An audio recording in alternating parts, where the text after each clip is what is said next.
आखिर वही हुआ जिसका डर था।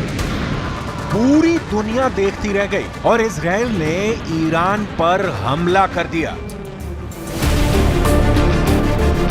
यह हमला कितना भीषण था, इसकी डिटेल आनी अभी बाकी है, क्योंकि पश्चिमी मीडिया में ईरान पर हमले को लेकर अलग अलग रिपोर्ट छप रही हैं। अब तक जो साफ तस्वीर दिख रही है वो ये कि इजराइल ने ईरान पर हमला किया है।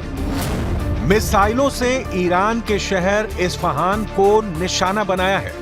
अब सवाल है कि इस्फहान ही क्यों बना इजराइल का बदलापुर। सबसे पहले यह बात बहुत ध्यान से समझने की जरूरत है कि ईरान और इजराइल दोनों परमाणु शक्ति संपन्न देश हैं। युद्ध भड़का तो विनाश का दायरा सिर्फ दो देश नहीं होंगे। परमाणु बम गिरने का असर दुनिया ने सिर्फ द्वितीय विश्व युद्ध में भुगता है और इस बार ईरान इजराइल संपूर्ण रूप से युद्ध मैदान में उतरे तो विनाश की सिर्फ कल्पना की जा सकती है।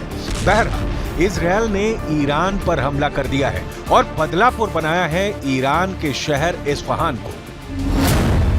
तो यहां इस्फहान को क्यों चुना गया, उसकी डिटेल देखिए।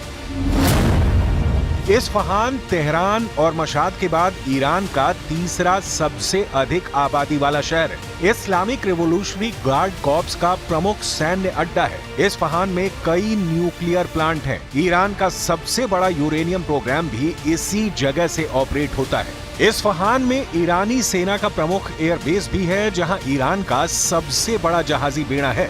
इस्फहान में US made F-14 Tom cat लड़ाकू विमान है, जो ईरान को 1979 के इस्लामिक क्रांति से पहले अमेरिका से मिला था। इस लड़ाकू विमान की रफ्तार 2485 किलोमीटर प्रति घंटा है। इसकी कॉम्बैट रेंज 930 किलोमीटर है और इसमें 10 तरह के हथियार लगाए जा सकते हैं, जिसमें रॉकेट, बम और मिसाइलें शामिल हैं। इस्फहान पर हमला कर इजराइल दुनिया को लाउड एंड क्लियर मैसेज देना चाहता है कि वो ईरान की रीढ़ की हड्डी तोड़ने में सक्षम है। कई एक्सपर्ट ने पहले ही आशंका जताई थी कि नेतन्याहू ने ईरान के परमाणु कार्यक्रम को डिरेल करने का मन बना लिया है और इसके लिए सबसे आसान रास्ता इस्फहान शहर को टारगेट करना है। हमले के बाद ईरान ने कहा है कि इस्फहान के सारे न्यूक्लियर प्लांट सुरक्षित हैं। लेकिन यहाँ जो बात नोट करने वाली है वो ये कि इस्फहान पर हमले के बाद अब ईरान की राजधानी तेहरान के न्यूक्लियर प्लांट भी इजराइल की जद में है। इजराइल पहले से संकेत देता आ रहा है कि उसके हमले का टारगेट ईरान के न्यूक्लियर अड्डे हैं और इजराइल ने इस्फहान पर हमला कर ये प्रूव भी कर दिया है। ईरान के पास परमाणु बम बनाने के लिए प्रचुर मात्रा में यूरेनियम है। युद्ध की सूरत में ईरान इसका इस्तेमाल करने से गुरेज नहीं करेगा और यही बात अब सामने आ रही है कि ईरान को परमाणु बम बनाने से कोई नहीं रोक सकता। ईरान के पास सेल्फ डिफेंस का वास्ता देकर इसकी दलील भी अब तैयार है।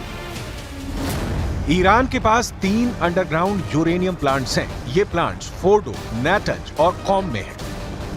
इसके अलावा रमसर, तेहरान और बुनाब में रिसर्च रिएक्टर फैसिलिटी है और इस्फहान और बुशेर में यूरेनियम कन्वर्जन प्लांट है और एरिक में heavy water reactor production plant है।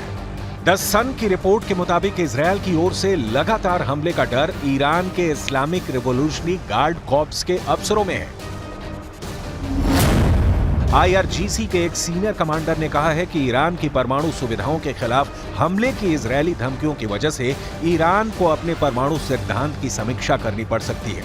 ईरान ने कहा है कि उसका परमाणु कार्यक्रम पूरी तरह से शांतिपूर्ण उद्देश्यों के लिए है। ये बात बहुत पहले क्लियर हो चुकी है कि ईरान परमाणु शक्ति बनने की दहलीज पर है। एक्सपर्ट मानते हैं कि ईरान कम से कम 6 महीने में अपने किसी सीक्रेट जगह पर परमाणु बम बनाने में सक्षम है। जाहिर है, युद्ध की सूरत में ईरान के परमाणु बम बेस पर नहीं रहेंगे, बल्कि ईरान उनका इस्तेमाल कर सकता है। सवाल है, इस सूरत में इजराइल क्या करेगा? जाहिर है, कार्रवाई करेगा, क्योंकि उसके हाथ भी खाली नहीं है। अब आते हैं उस सवाल पर कि दोनों ओर से परमाणु बम चले तो विनाश किस स्केल पर होगा। दावा है कि ईरान में बम गिरते ही 3.5 लाख लोगों की मौत हो सकती है।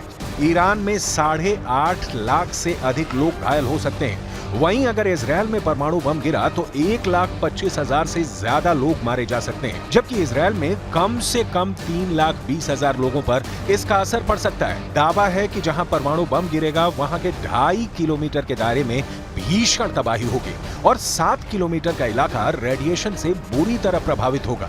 एटम बम की जहरीली हवा से लाखों लोग मरेंगे, लाखों जख्मी ही नहीं होंगे, आने वाली पीढ़ियां भी इसके असर से नहीं बच पाती। हिरोशिमा और नागासाकी में परमाणु बम का हमला इसका गवाह है।